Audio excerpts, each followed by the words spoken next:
Hi friends, मैं हूं पूनम और बहुत बहुत स्वागत है आपका आपके अपने चैनल जेपीएससी विद पूनम में। इस वीडियो में हम लोग जेपीएससी पेपर 1 के जीके की कुछ प्रैक्टिस सेट करेंगे। तो फिर चलिए वीडियो को स्टार्ट करते हैं। पहला क्वेश्चन है, गजनी का वह पहला शासक कौन था जिसने खलीफा से सुल्तान की उपाधि धारण की थी? ए सुबुक्तगीन, बी महमूद गजनवी, सी मोहम्मद गौरी, डी अलप्तगीन। सही आंसर है इसका बी महमूद गजनवी। महमूद गजनवी जो है ये यामिनी वंश का था और यामिनी वंश का ये तीसरा शासक था। पहला कौन था? पहला अलप्तगीन था, दूसरा सुबुक्तगीन था और तीसरा महमूद गजनवी था। महमूद गजनवी के बारे में और भी कुछ जानते हैं। महमूद गजनवी ने कुल 17 बार भारत पर आक्रमण किया है और इनके आक्रमण का जो उल्लेख है कि इन्होंने 17 बार आक्रमण किया है, इसका उल्लेख करता है हेनरी इलियट। ठीक है। महमूद गजनवी को वैसे बुद्ध शिक्कन भी कहा जाता है। बुद्ध शिक्कन का मतलब होता है मूर्तियों का भंजन करने वाला, मूर्तियों का भंजन करने वाला। महमूद ने सबसे पहले 1001 ईस्वी में हिंदू शासक जयपाल पर आक्रमण किया और युद्ध वो जीत गया। फिर उसने मुल्तान पर 1004 से 5 ईस्वी में आक्रमण किया। उस टाइम मुल्तान का शासक था अब्दुल फतह दाऊद और सबसे फेमस जो आक्रमण रहा इनका ये था 1025 ईस्वी में सोमनाथ के मंदिर पर।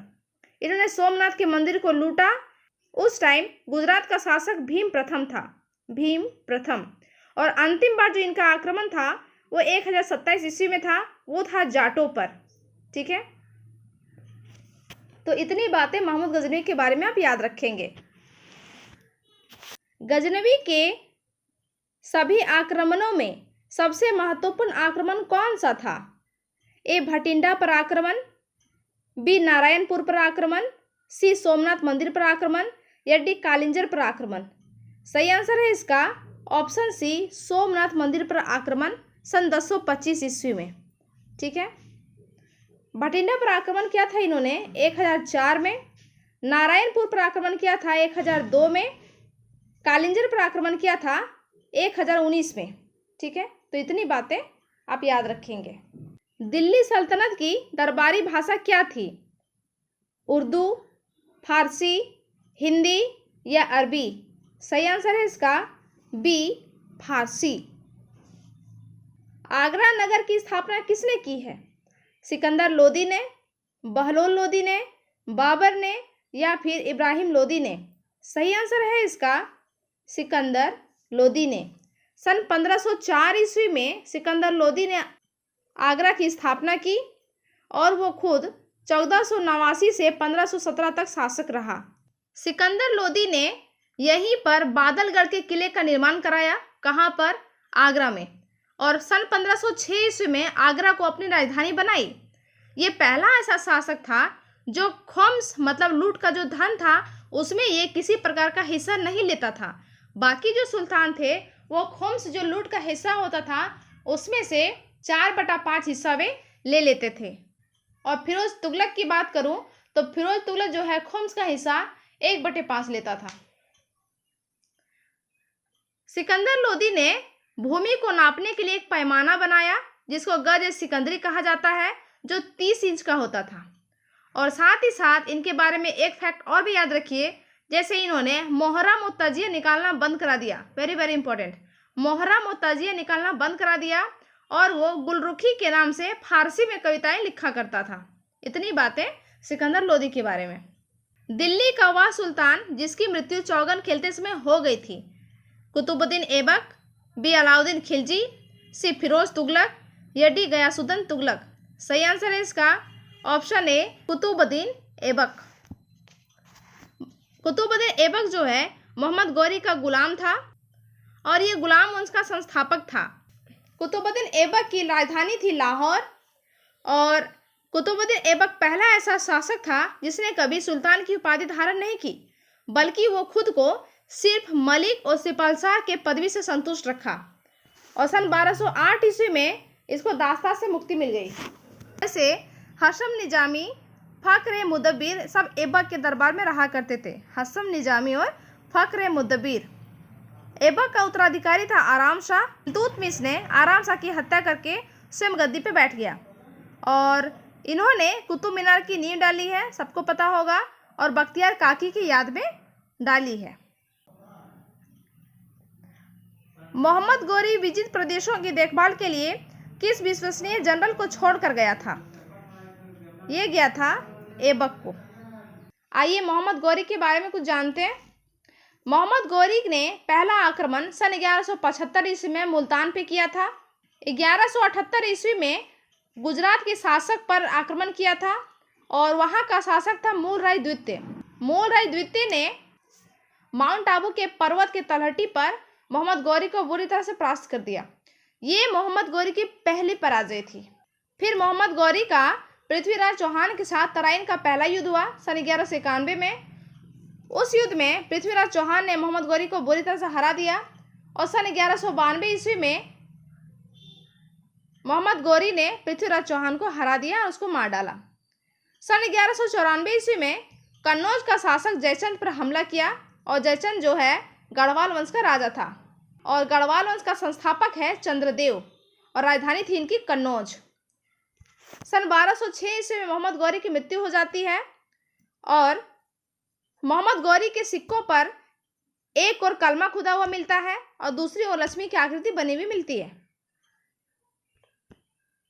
Next, B.R. अम्बेडकर और गांधी जी के बीच पूना समझौते का प्रावधान क्या था? ये प्रावधान था हरिजन के लिए आरक्षण सहित निर्वाचन क्षेत्र। ये हुआ था 1932 में। नेक्स्ट, मिलान करना है। सूरत विभाजन हुआ था 1907 में। सांप्रदायिक अधिनिर्णय हुआ था 1932 में। सर्वदलीय सम्मेलन हुआ था 1928 में और पूर्ण स्वराज की मांग हुई थी 1929 में। तो ये इसका सही मिलान है। किस अधिनियम द्वारा भारत के गवर्नर जनरल को अध्यादेश जारी करने की शक्ति प्रदान की गई? ये प्रदान की गई भारतीय परिषद एक्ट 1861। आंसर इसका बी होगा। ठीक है, भारतीय परिषद एक्ट 1861 का जो अधिनियम है, इस अधिनियम के तहत गवर्नर जनरल की कार्यकारिणी परिषद का विस्तार किया गया। पोर्टफोलियो प्रणाली का जन्म भी इसी में हुआ है।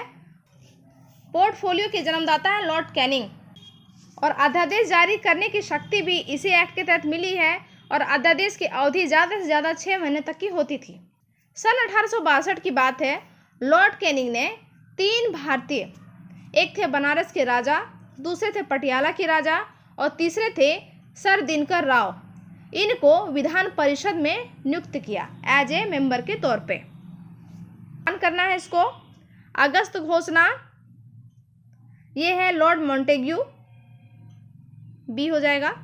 अगस्त प्रस्ताव, ये हो जाएगा लॉर्ड लिनिथगो। अगस्त संकल्प, ये महात्मा गांधी हो जाएगा और प्रत्यक्ष कार्यवाही दिवस, ये मोहम्मद अली जिन्ना हो जाएंगे। ठीक है। रेगुलेटिंग एक्ट कब पारित किया गया? ये पारित किया गया है सन 1773 में। 1773 का जो एक्ट है, इस एक्ट के द्वारा बंगाल के गवर्नर को गवर्नर जनरल का नाम दिया गया और इस एक्ट के तहत बनने वाले प्रथम गवर्नर जनरल थे वारेन हेस्टिंग्स। Warren Hastings. 1773 का रेगुलेटिंग एक्ट के थ्रू कलकत्ता में 1774 में एक सुप्रीम कोर्ट बनाया गया जिसके मुख्य न्यायाधीश बने एलिजा इम्पे और 3 अन्य न्यायाधीश थे। उनका नाम है चैम्बर्स, दूसरा है लिमेंस्टर और तीसरा है हाइड। नेक्स्ट, भारत के गवर्नर जनरल को किस एक्ट के द्वारा अपनी समिति के निर्णय को अस्वीकार करने का अधिकार मिला? ये मिला 1773 का रेगुलेटिंग एक्ट। ऑप्शन ए हो जाएगा इसका आंसर। सन 1922 में ये किसने कहा था कि भारतीय संविधान भारतीयों की इच्छा अनुसार होगा? ये कहा था महात्मा गांधी ने।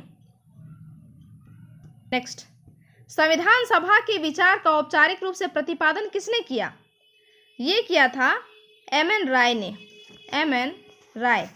लेकिन संविधान सभा के निर्माण का सर्वोत्तम विचार जो है स्वराज पार्टी ने दिया था सन 1924 में। वैसे संविधान सभा में टोटल मेंबर थे 389 और 93 जो है देसी रियासत